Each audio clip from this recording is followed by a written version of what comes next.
So guys हम start करने वाले हैं application of trigonometry.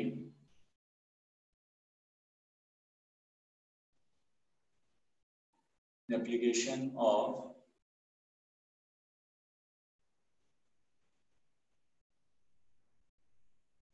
Exercise 9.1 class 10th। Question number 1, पहला क्वेश्चन है आपके पास। A circus artist is climbing a 20 metre. देखो बेटा ये कर रहे हैं हम NCERT. Okay, so first question is a circus artist is climbing a 20 metre long rope. एक सर्कस आर्टिस्ट है, वो 20 मीटर लॉन्ग रोप क्लाइंब कर रहा है, चढ़ रहा है, which is tightly stretched and tied from the top of the vertical pole, जो वर्टिकल पोल से बंधी हुई है। फिर उसके बाद find the height of the pole. देखो अगर मैं क्वेश्चन आपको बताऊं तो कैसे बनेगा। ये एक पोल है, ठीक है, दिस इज अ पोल। देखो बेटा सिंपल होता है ये। अब किया क्या, एक सर्कस आर्टिस्ट है, उसको चढ़ना है एक रस्सी से, ठीक है, जो कहां से बांधी गई है। देखो मैं बताता हूं आपको कि यहाँ पे this is the top of the pole, और जो आर्टिस्ट है वो यहाँ कहीं है, इस पॉइंट पे। तो यहाँ से वो स्ट्रेच करके जो रोप है वो ऐसे करके बांधी गई है, ठीक है, इस पॉइंट के लिए। फिर यहां से ये बेस है, ये आपका बेस है, ठीक है। तो ये बेस बन गया आपके पास।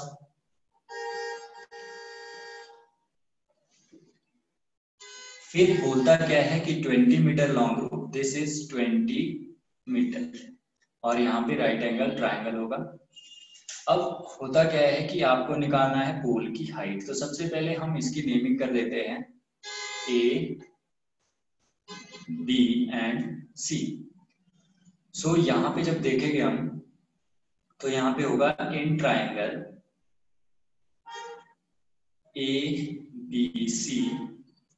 देखो बेटा यहाँ पे हमने तीन जो ट्रिग्नोमेट्री, जो सिंपल इंट्रोडक्शन टू ट्रिग्नोमेट्री है, उसमें हमने कुछ इस तरह से पढ़ा था, P upon H, P upon H and P upon P. हमारे पास ये था साइन, ये क्या था, साइन थीटा, और इससे निकलता था कॉस थीटा, इससे निकलता था टेन थीटा। तो इसी के बेस पे हम क्या करेंगे, यहाँ पे अगर हम देखें, हमें हाइपोटेन्यूज जो है वो गिवन है और हमें परपेंडिकुलर निकालना है। ये क्या होता है बेटा, बेस। तो हमें h गिवन है और p फाइंड आउट करना है। तो देखो h और p किस में है, h और p किस में है, फर्स्ट वाले में है, तो हम लगा देंगे साइन थीटा इसमें, ठीक है। तो इसमें आएगा साइन थीटा, साइन कितना होता है बेटा, साइन, यहाँ पे एंगल भी बेटा दिया हुआ है, एंगल कितना दिया है इसका, 30 डिग्री। ये जो रस्सी बांधी गई है ये 30 डिग्री के साथ बांधी गई है, तो यहाँ पे थीटा की जगह एंगल आ जाएगा P upon H. So sine 30 degree होता है 1/2 इक्वल्स टू, ये वैल्यूज आपको याद रखनी पड़ेगी। P अपॉन एच, P कितना है इसमें नहीं पता, तो हम यहाँ पे ए बी लिख लेंगे, A B divide by H is 20। So यहाँ पे डायरेक्टली भी कैंसिल कर सकते हो आप, 2 10 20, तो 10 यहाँ से यहाँ आ जाएगा, तो ए बी बन जाएगा आपका 10। सो देयरफॉर ये आपको लास्ट में लिखना ही पड़ेगा, height of the pole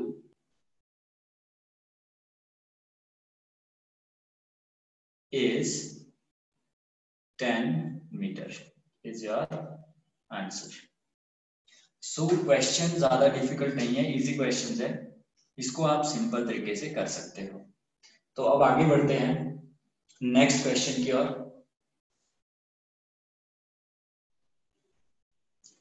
question number 2,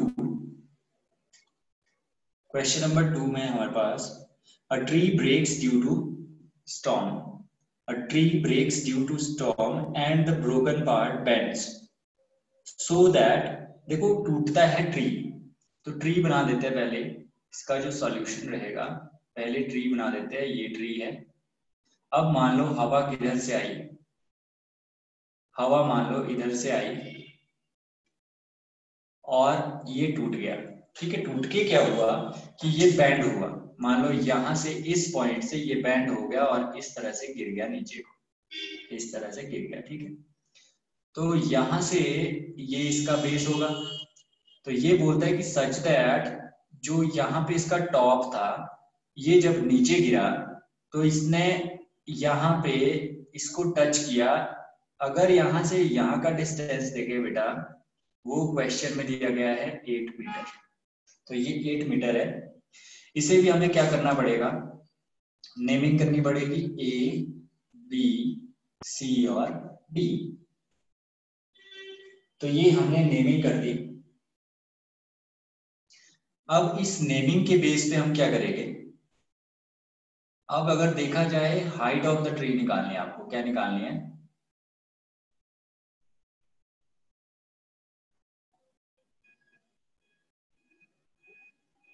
tree. तो अगर ध्यान से देखें कि हाइट ऑफ ट्री क्या होगी, A B plus BC. A B और बीसी को जब ऐड कर देंगे तो हमारे पास क्या बन जाएगी, हाइट ऑफ ट्री बन जाएगी। तो हमारा जो मेन मोटिव रहेगा इस क्वेश्चन में, तो ए बी और बीसी को फाइंड आउट करना होगा।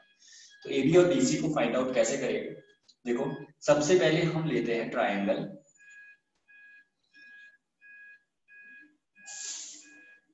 इन ट्राइंगल BCD, यहाँ पे बेटा 90 डिग्री होगा, BCD। हम ट्रिग्नोमेट्री सारे की सारी करेंगे राइट एंगल ट्राइंगल के लिए। तो इन ट्राइंगल BCD, देखो अब ध्यान से देखना, बेस गिवन है और हमें पहले BC निकालना है, दिस इज परपेंडिकुलर। सो यहाँ पे लिख लेता हूँ P/H sign B/H cos P/B tan। इसी के बेस पे अगर हम यहाँ पे देखें तो बेस गिवन है, बेस गिवन है और परपेंडिकुलर निकालना है। तो मतलब ये फिट बैठ रहा है इसमें, एक चीज यही है, एक निकालनी है, तो यही वाला लगाएंगे और ये है tan थीटा का। तो यहाँ पे बेटा एंगल कितना है, ये दिया हुआ क्वेश्चन में 30 डिग्री। जो ये पूरा ट्री था, ए इस पॉइंट से लेके इस पॉइंट तक ट्री था, इधर से हवा चली तो हवा चलने से बैंड हो गया इस पॉइंट से, तो बैंड हो गया नीचे को। जो ये ऊपर वाला पोर्शन है ए बी, अब वो बैंड होके क्या हो गया, बी डी हो गया। ठीक है, तो ये भी आप लिख सकते हो यहाँ पे, ए बी जो होगा वो किसके बराबर होगा, बी डी के बराबर होगा। ए बी किसके बराबर होगा, बी डी के बराबर होगा। क्यों, ए बी और बी डी बराबर होगी क्योंकि जो पोर्शन गिरा है इसका वही पोर्शन तो ये वाला है, तो इसलिए ये बराबर हो गए। अगर हमारे पास बी डी कैलकुलेट हो जाए, ये कैलकुलेट हो जाए, तो ए बी भी हमारा कैलकुलेट हो जाएगा। तो अब हम सबसे पहले ट्राइंगल ले रहे थे BCD, तो BCD में हम लगाएंगे tan कितना डिग्री, ये 30 डिग्री दिया बेटा। जो बैंड होके नीचे गिरा, ये इसने जो ग्राउंड पे टच किया टॉप ने, वो 30 डिग्री के एंगल पे बन गया। तो tan 30 degree equals to P/B।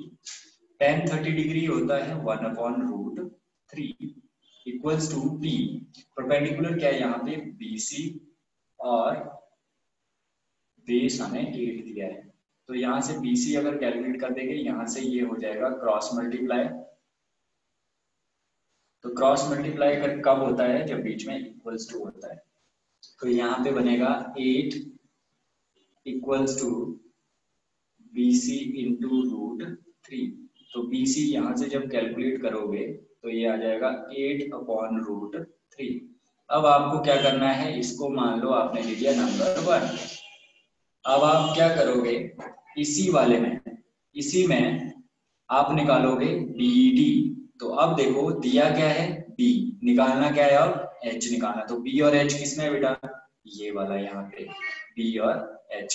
तो B और H इसमें क्या करेंगे हम, कॉस लगा देंगे। दूसरे वाला क्या है, कॉस कितना डिग्री, 30 डिग्री, B/H। तो यहाँ पे cos 30 डिग्री कितना होता है, जितना साइन 60 डिग्री होता है। तो √3/2 इक्वल्स टू B हमारे पास है बेस 8 और h कितना है नहीं दिया, h को हम लिख सकते हैं BD। ठीक है, तो हम क्या करेंगे, BD √3 इक्वल्स टू 16 और BD यहां से आ जाएगा 16/√3। So this is your number. अगर हमारे पास BD 16/√3 है तो यहाँ ऊपर आओ, तो BD अगर 16/√3 आ गया बेटा यहाँ पे, तो ABB क्या होगा, ABB उतना ही होगा। और क्या लिख सकते हैं इसको, ABB होगा हमारा 16/√3। सो इसको दे देंगे हम नंबर 2, इसको दे देंगे नंबर 2। तो हमारा जो हाइट निकलनी थी वो AB + BC करके निकलनी थी, तो BC यहाँ पे है, AB यहाँ पे है। Now height of the tree is AB + BC। तो AB की वैल्यू डाल दो, यहाँ पे क्या था 16/√3 प्लस BC कितना बेटा, BC है हमारे पास 8/√3। तो इसको जब हम करेंगे सॉल्व तो √3 LCM आ जाएगा और ये बन जाएगा 16 + 8 24। फिर हम रैशनलाइज कर देंगे क्योंकि डिनोमिनेटर में हम रैशनल नंबर को नहीं, इरेशनल नंबर्स को नहीं रखते। तो इरेशनल नंबर को हमें नहीं रखना, तो √3 से हम मल्टीप्लाई कर देंगे, तो ये बन जाएगा 24√3 divide by 3। 3 8 24। So your answer will be 8√3 meter. This is the answer of this question. So height of the tree, इस पूरे ट्री की जो हाइट होगी यहाँ से लेके यहाँ तक वो होगी 8√3 metre.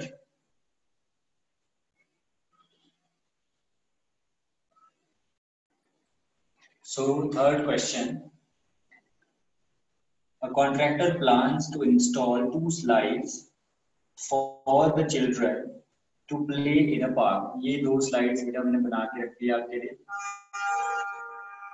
For the children below the age of 5 years, ऐसे बच्चे जो 5 साल से छोटे हैं, she prefers to have a slide whose top is at a height of 1.5 meter। ये वाला छोटे बच्चों के लिए है जो 5 साल से छोटे हैं। इंक्लाइंड एट 30 डिग्री, तो इसका जो एंगल है वो इसने कम रखा है छोटे बच्चों के लिए। यहाँ पे जो स्लाइड है, स्लाइड का एंगल कम रखा है। यहाँ पे ये बड़े बच्चों के लिए है।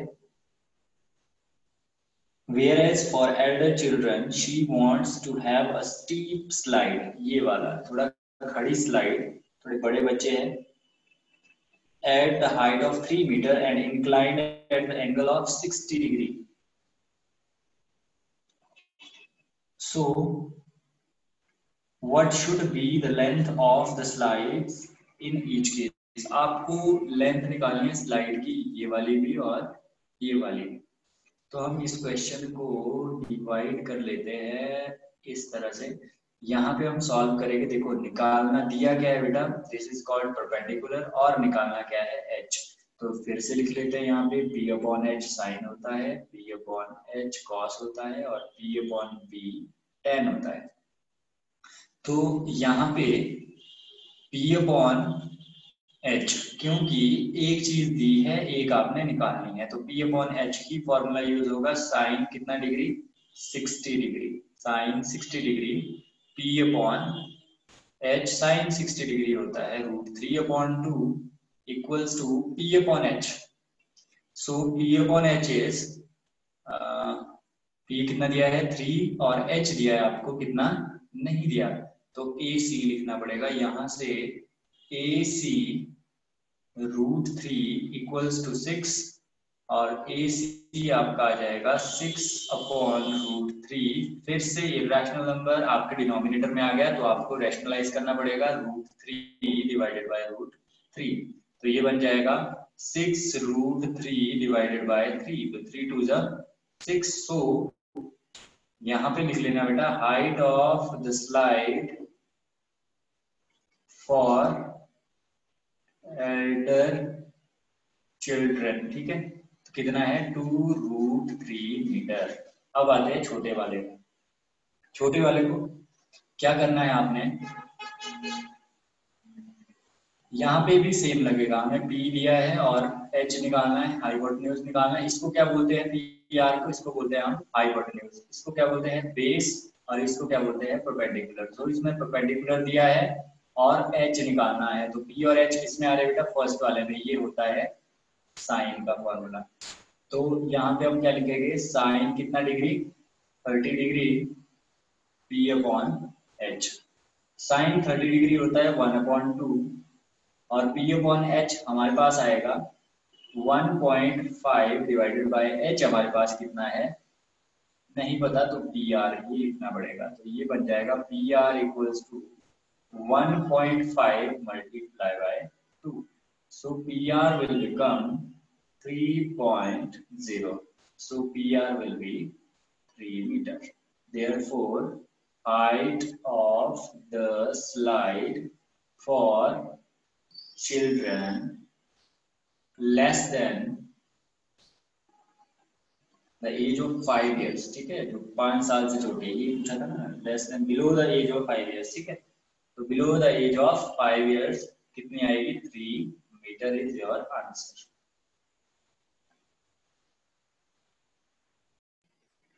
So the fourth question, the angle of elevation of the top of the tower from a point on the ground. यहाँ पे ये टावर है, the angle of elevation, तो थोड़ा सा हमें कुछ सीखना पड़ेगा यहाँ पे। हम यहाँ पे सीखते हैं what is angle of elevation। यहाँ पे इसमें elevation यूज किया गया है, क्या था, एंगल ऑफ एलिवेशन। तो बेटा एलिवेशन दूसरा क्या होता है, एंगल ऑफ डिप्रेशन, और एक चीज होती है लाइन ऑफ साइट। तो ये चीजें आपको सीखनी पड़ेगी। जैसे मान लो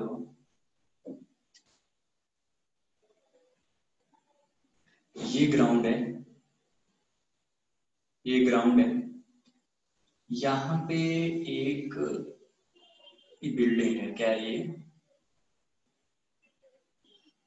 बिल्डिंग है, ठीक है। अब यहाँ पे जो ग्राउंड है,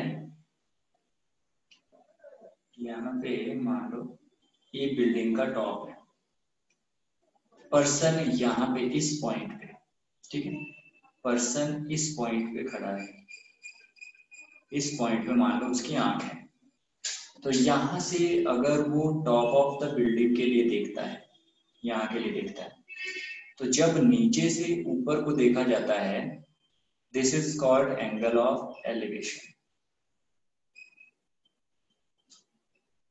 अब सेम कंडीशन बनाते हैं, ये ग्राउंड है और ये बिल्डिंग है,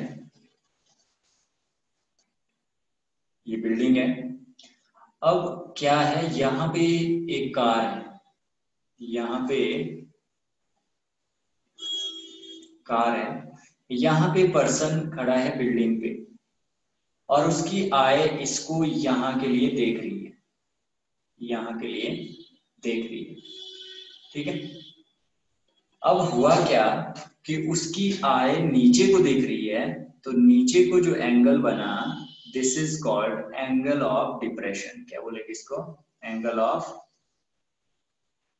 अब सबसे बड़ी बात कि ये तो चलो डिप्रेशन तो बन गया, बट इसमें एंगल कहां पे बनेगा, एंगल कहां पे बनेगा, तो याद रखना हमेशा एंगल नॉर्मल लाइन और लाइन ऑफ साइट के बीच में बनता है। अब लाइन ऑफ साइट क्या बनना है वो देखते हैं। ये जो लाइन है between I of the observer, जो ऑब्जर्वर था यहां से देख रहा था टॉप के लिए, तो ऊपर को देख रहा था, तो ऊपर को एलिवेशन बोला हमने, बट देख तो वो कहां से रहा है, आई टू ऑब्जेक्ट, तो this is called line of site. और यहाँ पे ऑब्जर्वर क्या है, कहाँ है, यहाँ से क्या देख रहा है, कार को नीचे को देख रहा है। जब नीचे को देखते हैं ऊपर से, this is called angle of depression. तो इसको भी क्या बोलेंगे हम, लाइन ऑफ साइट। यहाँ से वो अपनी आंख से ऑब्जेक्ट को देख रहा है, आंख और ऑब्जेक्ट के बीच की जो लाइन होती है, इसको भी क्या बोलेंगे हम, line of sight. So line of site आपको समझ आ गई। तो एंगल किसके बीच बनता है?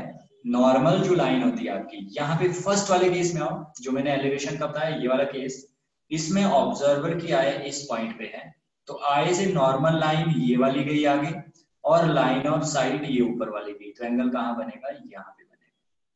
तो ये समझ आ गया आपको एंगल ऑफ एलिवेशन कहाँ पे बनता है।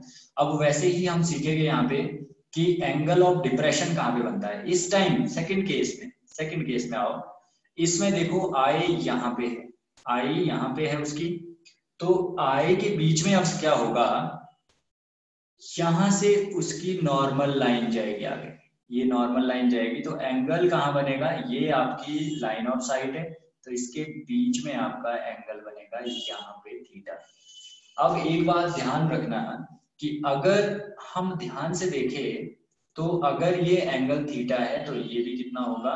थीटा होगा। तो बेटा जब भी आपको एंगल ऑफ डिप्रेशन होगा तो इस तरह का डायग्राम शो करना पड़ेगा, भले ही ये एंगल जो है ऑटोमेटिकली यहाँ आ जाएगा। क्यों? क्योंकि ये जेड की शेप दे रहा है, ये वाला देखो, और हमने पढ़ा है कि दो पैरेलल लाइन को अगर एक ट्रांसवर्सल लाइन कट कर दे तो अल्टरनेट इंटीरियर एंगल्स क्या होते हैं? इक्वल होते हैं। तो ये भी अगर आगे बढ़ा दी जाए लाइन, और यहाँ से ये आ गई आपकी ट्रांसवर्सल लाइन, तो ये वाले अल्टरनेट इंटीरियर एंगल्स बनेंगे, इसलिए इक्वल बनेंगे। तो नीचे तो बनेगा ही बनेगा, कैलकुलेट तो इस एंगल के बेस पे होगा जो नीचे बना, और हो गए ये सेम मैग्नीट्यूड, मतलब जितना एंगल ये होगा उतना ही एंगल ये भी होगा।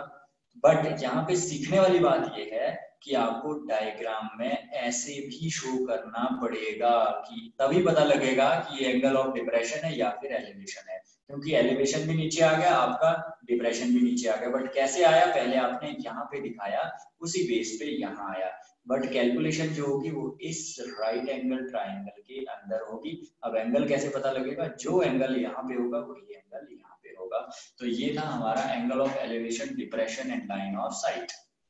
सो अब आपको याद रह गया होगा ये कि क्या क्या होता है angle of elevation, depression and line of site.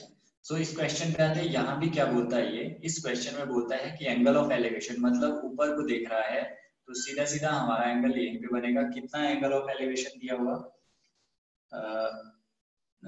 Top of the tower, नीचे से देख रहा है बेटा, इस पॉइंट से देख रहा है ऑब्जर्वर यहाँ के लिए, टॉप ऑफ द टावर के लिए, और एंगल है कितना? 30 डिग्री, 30 डिग्री। तो आपको निकालना है find the height of the tower. तो ये वाली साइड निकालनी है, इसको बोलते हैं हम P, परपेंडिकुलर। और आपको दिया गया है बेस। बेस कैसे दिया है? लिखा है क्वेश्चन में कि the angle of elevation from the top of the tower from a point on the ground which is 30 meter away from the foot of the tower। ऐसे ये वाला जो पॉइंट है ये फुट ऑफ द टावर है, ये वाला इसको बोलेंगे फुट ऑफ द टावर। यहां से यहां तक की 30 मीटर है, जो पॉइंट है ग्राउंड पे वो फुट ऑफ द टावर से कितना दूर है? 30 मीटर दूर है। तो यहाँ पे इसे क्या बोला जाएगा? बेस। बेस को हम लिखते हैं P। तो P हमें दिया है, P हमें निकालना है। तो फिर से आ जाइए, P upon H sine, P upon H cos, P upon B tan. तो कौन से वाला लगेगा इसमें? P अपॉन P, क्योंकि इसमें P निकालना है, B दिया है। तो ऐसा होना चाहिए कि एक चीज दी हो, एक आपने निकालनी हो। तो यहाँ पे बेस दिया है और ये हमें निकालना है, तो इजीली लग जाएगा tan 30 degree equals to P upon B। tan 30 degree कितना होता है बेटा? 1 अपॉन रूट 3। P कितना है नहीं पता, तो हमें लिखना है AB, और B कितना है 30, तो हमने लिख लिया 30। यहां से AB आपका क्या बन जाएगा? AB equals to 30 upon root 3। फिर से इरेशनल नंबर डिनोमिनेटर में आ गया, तो हम इसको क्या करेंगे? रैशनलाइज करेंगे, तो ये बन जाएगा 30 रूट 3 डिवाइडेड बाय 3, तो ये आ गया 10, ये बन जाएगा 10 रूट 3। लास्ट में लिखेंगे therefore height of the tower is 10 root 3 metre. तो बेटा अच्छे से समझ आ गया होगा आपको एंगल ऑफ एलिवेशन जब नीचे से ऊपर की ओर देखते हैं, डिप्रेशन जब ऊपर से नीचे की ओर देखते हैं। लाइन ऑफ साइट होता है साइट, लाइन बिटवीन, ये होता है लाइन बिटवीन ऑब्जर्वर की आई के बीच में और ऑब्जेक्ट के बीच की लाइन, ठीक है। इसमें एलिवेशन में भी लाइन ऑफ साइट बोलेंगे इसको, नीचे से ऊपर की ओर, ठीक है। और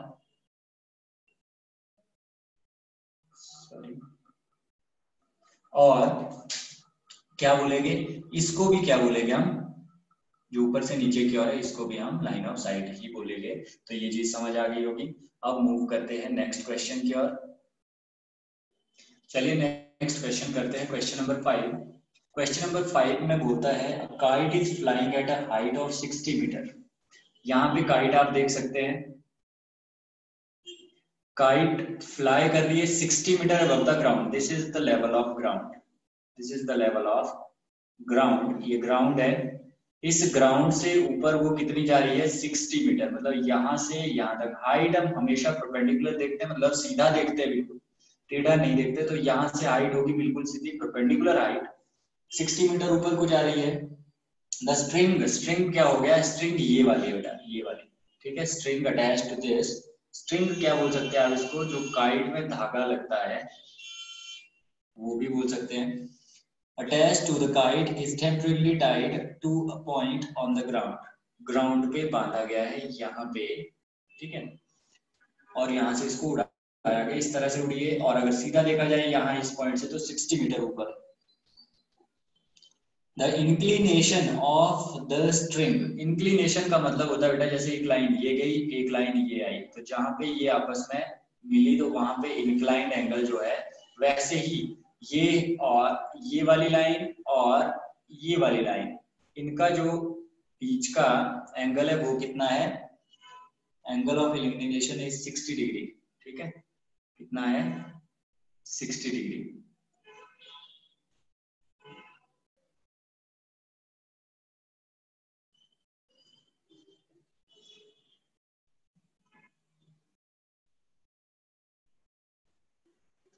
सो यहाँ पे 60 डिग्री आ गया।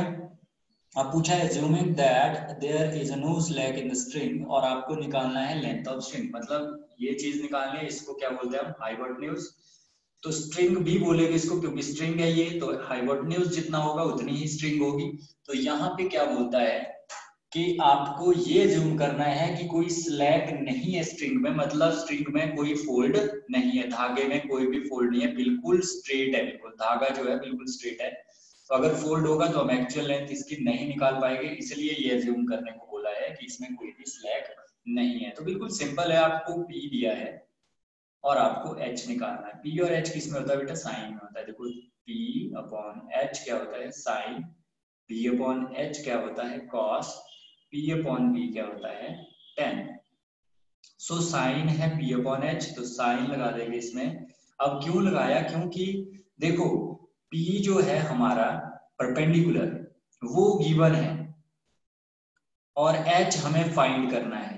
तो हमें हमेशा वही दो चीजें देखनी होती है, एक वो चीज जो हमें निकालनी है, एक वो चीज जो दी है।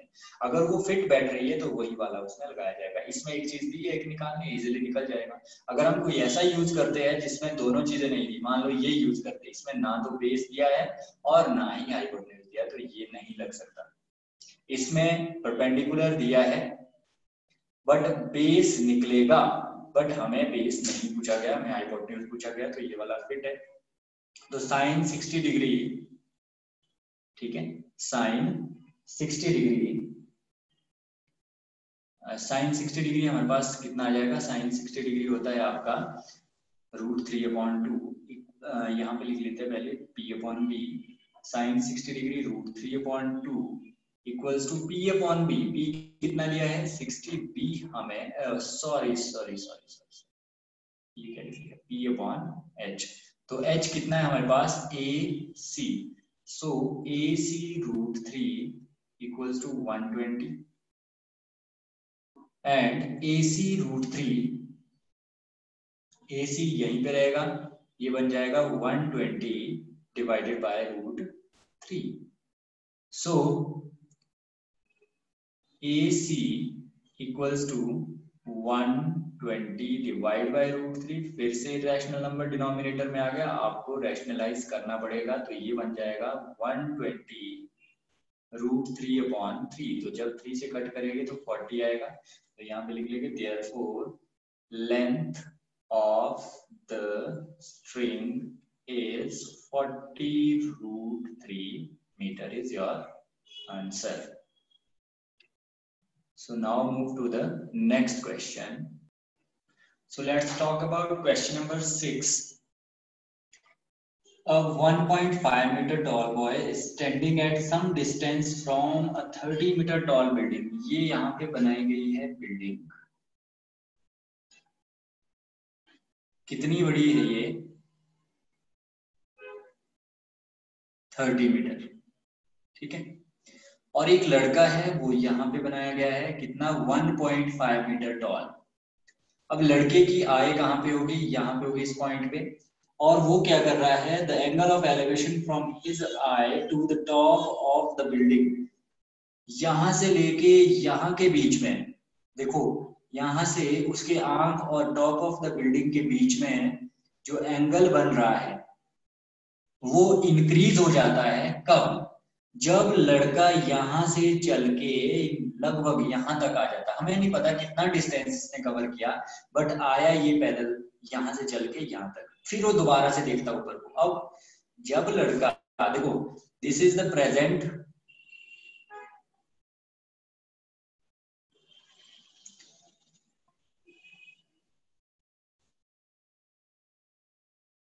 प्रेजेंट सिचुएशन, और इसके बाद ये है अब करंट। करंट मतलब अभी जस्ट कहां पे हो? पहले वो यहाँ पे था, फिर वो यहाँ पे आया, ठीक है। तो प्रेजेंट जो कंडीशन थी, फिर यहां से देखता वो टॉप ऑफ द बिल्डिंग के लिए, तो एंगल कुछ ना कुछ तो बनता होगा। और एंगल किसके बीच में बनता है? Angle of line of site, line of site and normal line जो आगे को गई उसकी आंख से। तो ये बोलता है कितना डिग्री है? 30 डिग्री। कितना डिग्री है? 30 डिग्री। और जैसे ही लड़का यहां से आगे बढ़ता है, ठीक है, जैसे ही लड़का यहां से आगे बढ़ता है, इसको प्रेजेंट और करंट के सिवाय हम दे सकते हैं इसको, देखो यहाँ पे हम क्या लिख सकते हैं? थोड़ा सा सेम से भी लग गया दोनों, इसको लिख सकते हैं हम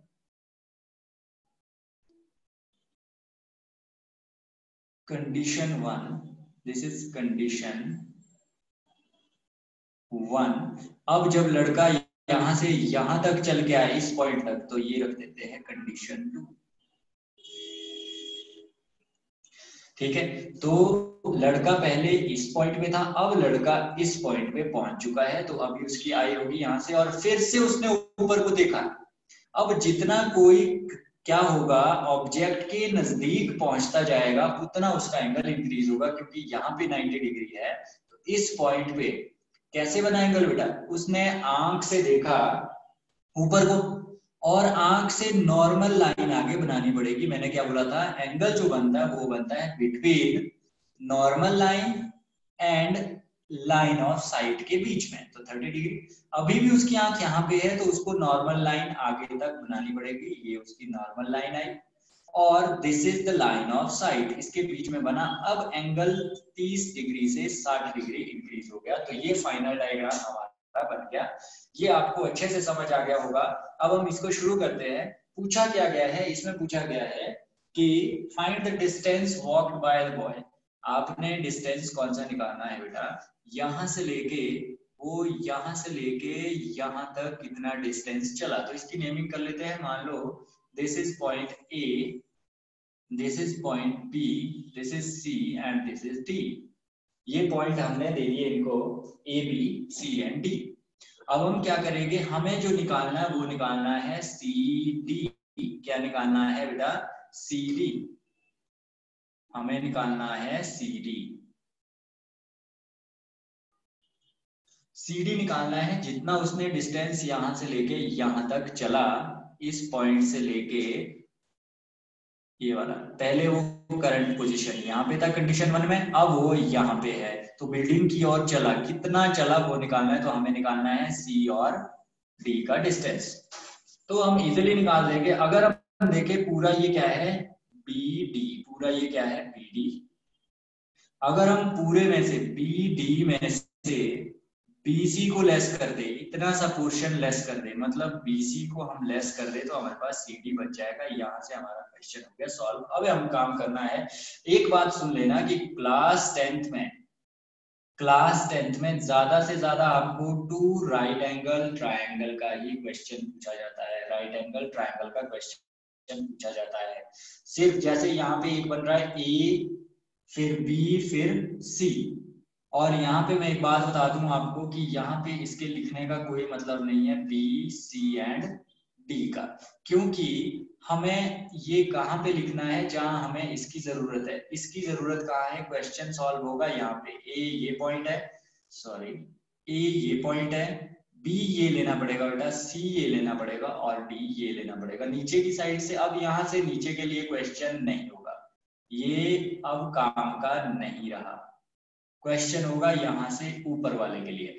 तो ये अब नॉर्मल लाइन बन जाएगी, ये बेस होगा, यहाँ से ऊपर का क्वेश्चन सॉल्व होगा। तो हमें एक चीज और सीखनी है कि ये 30 मीटर की बिल्डिंग थी, अब कितनी रह गई है, ये रह गई होगी 28.5 मीटर। क्यों, क्योंकि यहाँ से नीचे 1.5 मीटर का लड़का है, जितना यहाँ पे उतना ही यहाँ से भी होगा, बिल्कुल स्ट्रेट लाइन आएगी। तो 1.5 मीटर लेस कर देंगे तो 28.5 बचेगा। अब हमारे पास सब कुछ आ गया। अब हम क्या करेंगे, सबसे पहले हम निकालेंगे बी और डी का डिस्टेंस, क्योंकि बीडी का हमें निकालना है। तो हमें ट्राइंगल भी कौन सा लेना पड़ेगा, ए, देखो ट्राइंगल कौन सा लेना पड़ेगा बेटा, हमें लेना पड़ेगा ये पूरा, ये ट्राइंगल, ठीक है। तो ट्राइंगल लेंगे हम, in triangle A B and D. अब निकालना क्या है, देखो परपेंडिकुलर दिया है और बेस निकालना है, बी डी बेस। तो हमें परपेंडिकुलर और बी, देखो बी अपॉन एच साइन होता है, बी अपॉन एच कॉस होता है, बी अपॉन बी आपका टेन होता है। तो बी अपॉन बी सही बैठेगा, क्योंकि बी दिया है, बी आपने निकालना है। तो ऐसी ही दो चीजें देखनी है आपने, वो वाला यूज करना है जिसमें एक चीज दी हो, एक निकालनी हो। तो टेन कितना डिग्री बेटा, बड़े वाला लिया हमने ये वाला, तो 30 डिग्री होगा, tan 30 degree P over B. Tan 30 degree होता है 1/√3 इक्वल्स टू पी कितना दिया बेटा 28.5/√। बी बेस हमें नहीं दिया, तो बी डी को बी डी रखेंगे, इम्प्लाइज तो ये बन जाएगा B D equals to 28.5√3 metre. This is equation number 1। अब हम लेंगे इन ट्राइंगल कौन से वाला, छोटे वाला। अब हमें निकालना है बीसी, क्योंकि हमें क्या चाहिए अब बीसी, बीडी तो हमने निकाल दिया, अगर बीसी निकल गया माइनस करके सीडी आ जाएगा, वही उसका डिस्टेंस होगा। तो हम क्या करेंगे अब, इन ट्राइंगल कौन से वाला, छोटे वाला, A B and C. tan लगाएगा इसमें भी, क्योंकि बी दिया है, बी निकालना है। तो tan कितना डिग्री, अब हो जाएगा 60 degree equals to P over B. तो tan 60 डिग्री होता है बेटा √3 इक्वल्स टू पी इसमें दिया है 28.5 अपॉन बी, इसमें जो होगा वो होगा बीसी। तो यहाँ से बीसी आ जाएगा आपका 28.5 अपॉन √3। तो इसको दे दो नंबर 2। अब हम करेंगे B D minus C D equals to B D minus B C. पूरे बी डी में से अगर हम ये वाले पोर्शन को लेस कर दे बीसी को, तो क्या बचेगा सी डी, और वही डिस्टेंस है जो लड़के ने वॉक किया। तो सी डी इक्वल्स टू कितना था बेटा 28.5√3, ये था हमारा बीडी, माइनस करना था बीसी, वो था 28.5/√3। तो यहाँ पे हम एलसीएम निकाल देंगे, एलसीएम आ जाएगा √3। तो √3 इधर मल्टीप्लाई कर जाएगा, ये बनेगा 28.5 इंटू √3 इंटू √3 होता है 3 माइनस 28.5।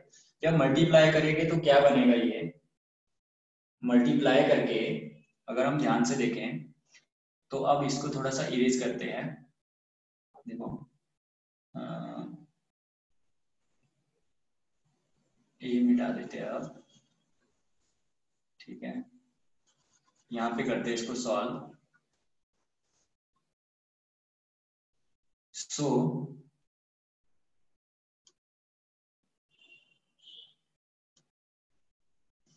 यहाँ पे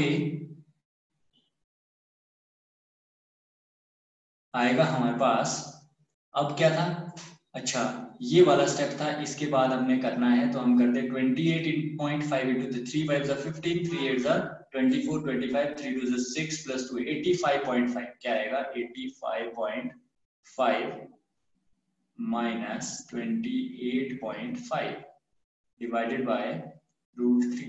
तो यहाँ पे जब लेस करेंगे तो 0.5 0 हो जाएगा, 15 minus 8 7 बच जाएगा और 7 minus 2 5 बच जाएगा, 57.0 upon √3। फिर से रैशनलाइज करेंगे तो क्या बनेगा 57 upon √3 into √3 upon √3। रैशनलाइज क्यों किया, क्योंकि डिनोमिनेटर में क्या है, ये रैशनल नंबर है, तो ये बनेगा 57√3 डिवाइडेड बाय 3। तो ये 19 हो जाएगा कट के, तो 19√3 ये आ जाएगा answer 19√3। Therefore distance walked by boy towards building 19√3 metre is your answer. तो ये था 6th क्वेश्चन का आपका आंसर।